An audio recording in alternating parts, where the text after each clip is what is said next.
Obviously, you knew of Tyler, and you knew how well Cal prepares guys for the league. But did that give you a certain amount of confidence when you guys got him that he was going to be this guy, or has he even exceeded your expectations? Nah, I feel like when you go to Kentucky and you're built the way you're supposed to be built, I feel like you can make it anywhere in this association. And going from Kentucky to Miami, it's kind of like they kind of simulate each other. So they're kind of similar, just different, obviously different levels. But it's kind of similar. So when we drafted Tyler, and everybody's asking me questions, and I was like, "Yo, he'll be ready." His opportunity might be different from mine, but like we see now, we're ready. And the other thing I wanted to ask you was, there's that game tonight at 9:00. Will you watch? Will you not watch? How do you handle those? Like, would you rather? I watch because at the end of the day, it is basketball. I want to see who our opponent is. I just don't want to hear about it. I want to actually watch the game, and then you start to see some of their tendencies as you're watching the game, so you get a head start on your scout. Ira Winderman. And obviously, how are you? Obviously, you haven't reached this level before in the NBA playoffs after just the first round a couple of years ago. Does this feel different? Does every step you take feel like a little bit more? And, is sort of, you feel the pressure rising or anything like that? What's it like to be at this level?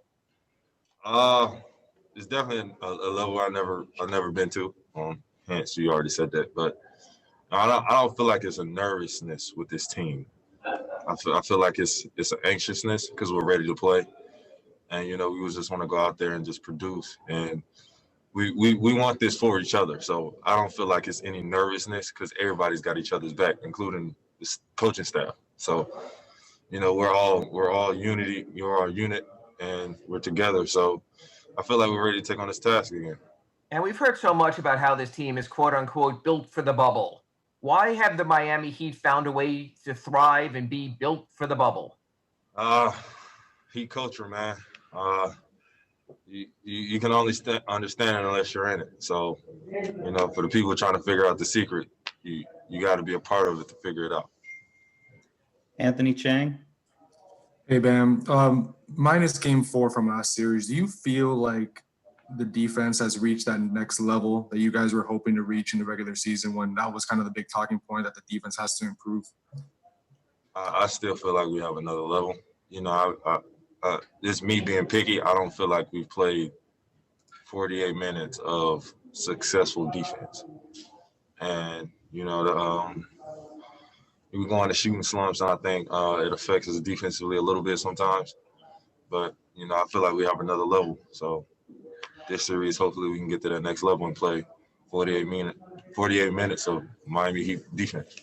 You guys have switched a lot more in the playoffs on defense. How much has that helped, do you think, kind of flatten offenses out? I guess how much of a difference has it made, you think, on that end? It just makes us more dynamic. It makes you harder to prepare for because we're switching everything, and we're helping one another. We're flying around. We're being active. Deflections.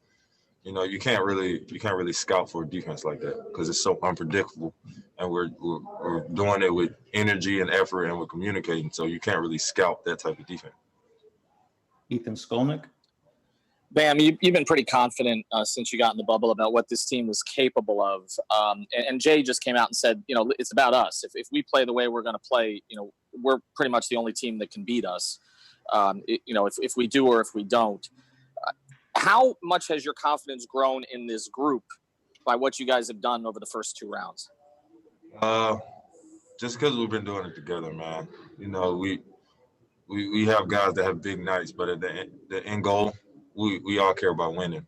And, like I said, it's fun to win. So really our team doesn't care who scores as long as at the end of the clock, we got more points than the other team. We end up with a W. So it doesn't really matter to us who scores, as long as everybody's locked in and focused and prepared to get a W.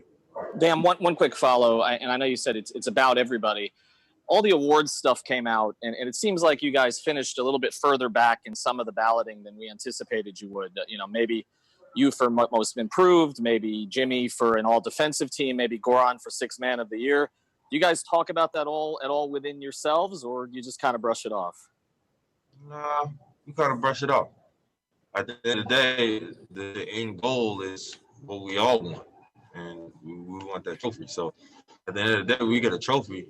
I don't care about MIP if we win. You know what I mean? It's a good accolade to have.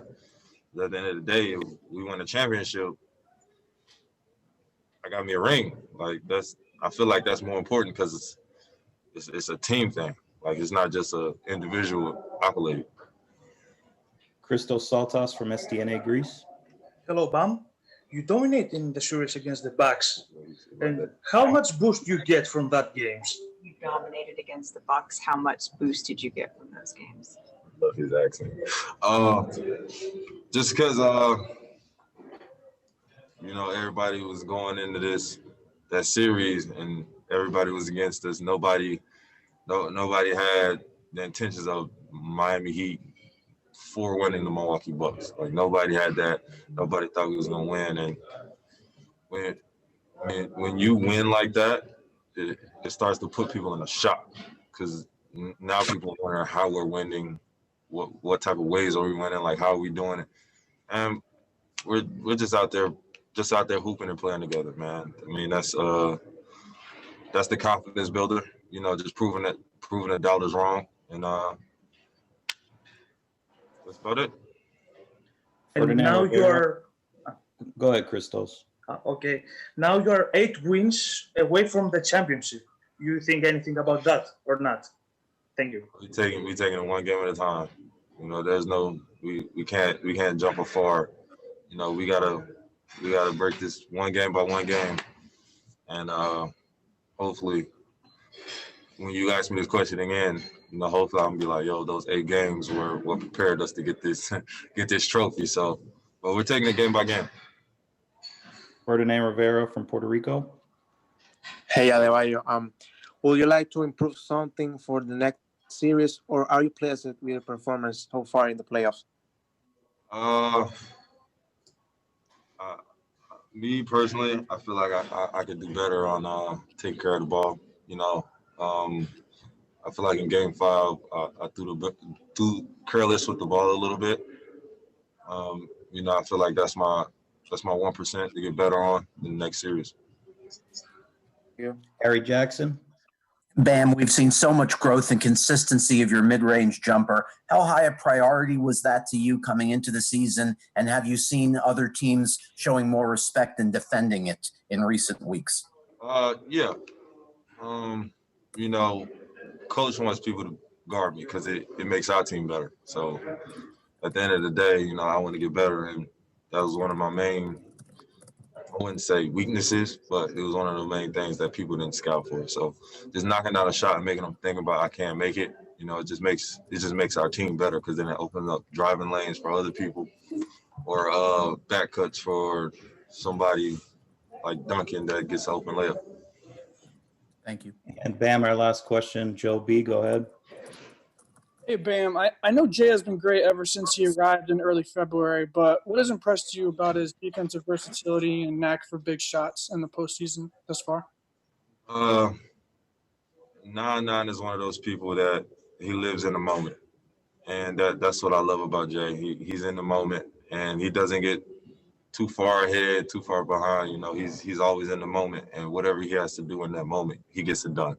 No matter what it is, no matter what task we have from him, he finds a way to get it done.